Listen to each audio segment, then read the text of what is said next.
There's this ancient art form, bonsai, and it's turning out to be this amazing tool for dealing with all our modern stress. And really, it's about so much more than just tiny trees. It's about finding a whole new way to live. So, let me ask you this. Can a hobby actually save your life?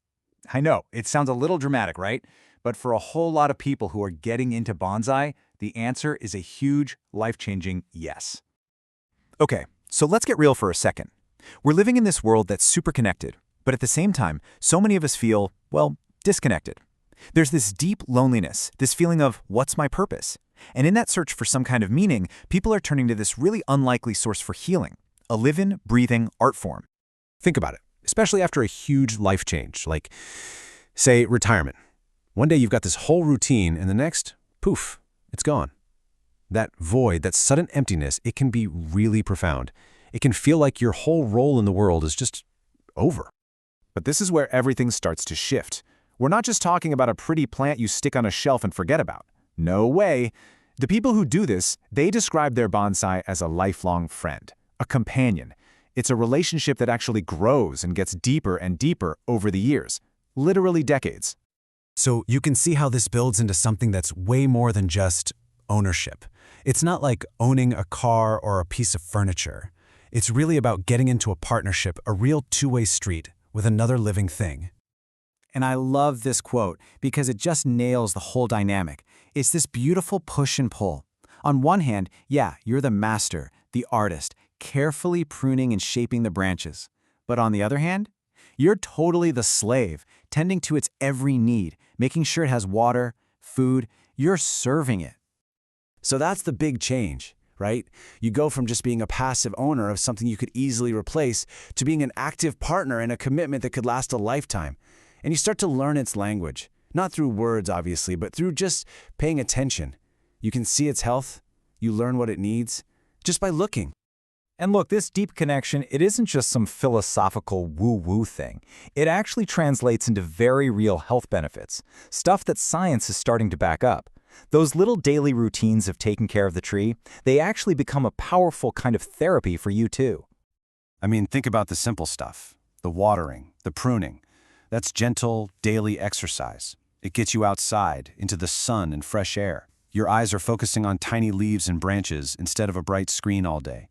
And maybe the biggest thing of all, it gives you a reason, a real purpose, to get up and do something every single day. There's this one really powerful story about a guy who survived a stroke. After he retired, he was just buried in stress and had all this chronic pain in his back and waist. But then he started with bonsai, and that gentle, daily routine of caring for his trees, his pain completely disappeared.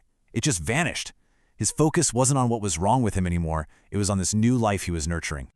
And listen, this isn't just a one-off story. It's not just an anecdote.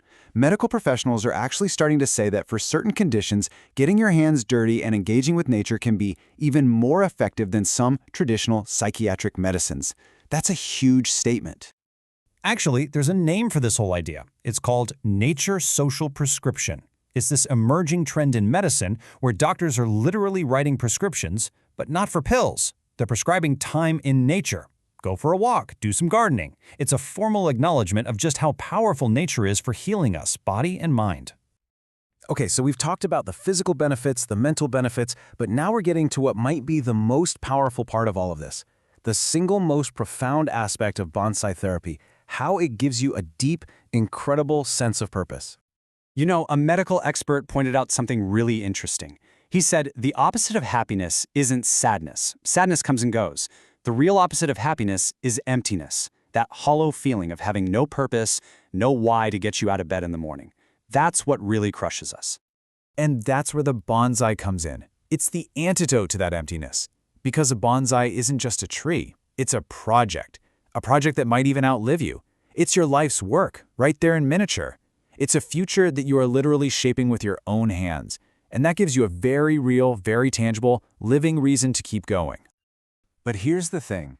This whole journey, it doesn't happen all by yourself in isolation. What starts as a passion for one little tree often blossoms into something much bigger, a connection to a whole community of people who get it. The way people describe it is it's a beautiful evolution. You start out as just a customer buying a tree. Then you become a regular, a dedicated client. Pretty soon, you're evolving into a close friend. And before you know it, that shared passion has turned you all into something like family, like brothers and sisters. And if we zoom out even further, this very personal passion is starting to have a real public impact. Whole communities are looking at their local bonsai gardens and thinking, hey, this is a hub for wellness tourism. They're attracting visitors who are looking to unplug and de-stress, which is great for people's health, and you know what? It's great for the local economy too. So, when you boil it all down, bonsai teaches us a pretty simple but powerful lesson. With a little bit of patient, daily care, something small and seemingly insignificant can grow into something truly beautiful, something full of purpose. And that kind of leaves us with a final thought, right? What in your life, maybe a relationship, a skill you want to learn, some long-forgotten project, what in your life is just waiting for that same kind of patient, daily care?